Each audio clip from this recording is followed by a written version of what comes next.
northwest frontier province.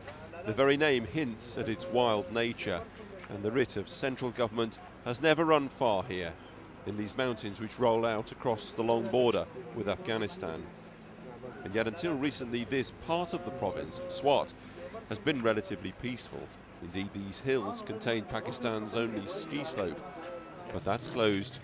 Many villages here pockmarked now with bullet holes and shell marks, and the villagers say they're packing up to leave.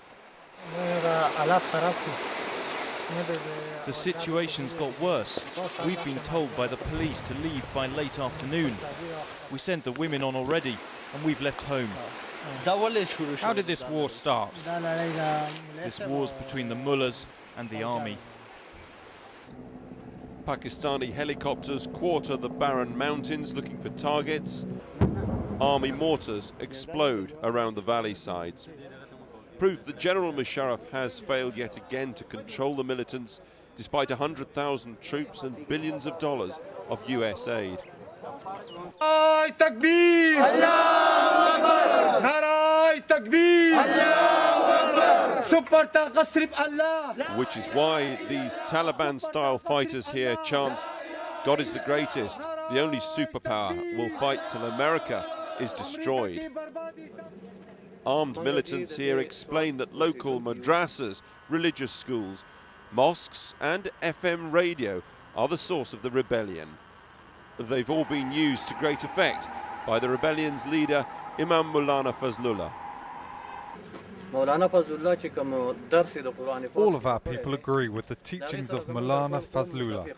Whether you're male, female, young or old, everyone agrees. The great thing about this teaching is that women are now wearing burqas and young guys are growing beards. Tea and biscuits, guns and ammunition. Maulana Fazlullah can deploy several thousand fighters across Swat now. They say they just want Islamic law and they're having to defend themselves against the aggression of the army. This assumption of the government that we are foreign fighters, well, they should prove it. By God, we are locals. None of us is a foreigner. We're not against the government. We just want to establish the rule of the Quran here. And if the government won't let us do that, then we have to take up arms to defend ourselves. And these Taliban certainly speak with Pakistani, not Afghan accents.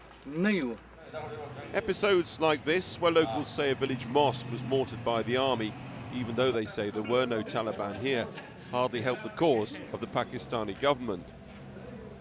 And these fighters themselves continue to humiliate the army. 48 soldiers kidnapped and then handed over recently. The soldiers said they'd been treated well, but other captives have been beheaded. And the fighting has been brutal, hundreds killed and wounded on either side, in a war neither can win outright. In recent weeks, the hospitals up and down the Swat Valley have been kept busy. Walking wounded, stretcher cases, those caught in crossfire, and those who were fighting. And all this part of the justification General Musharraf has offered up for the current emergency. But for Swat, as for Pakistan, the attempted clampdown could simply inflame this low-level civil war.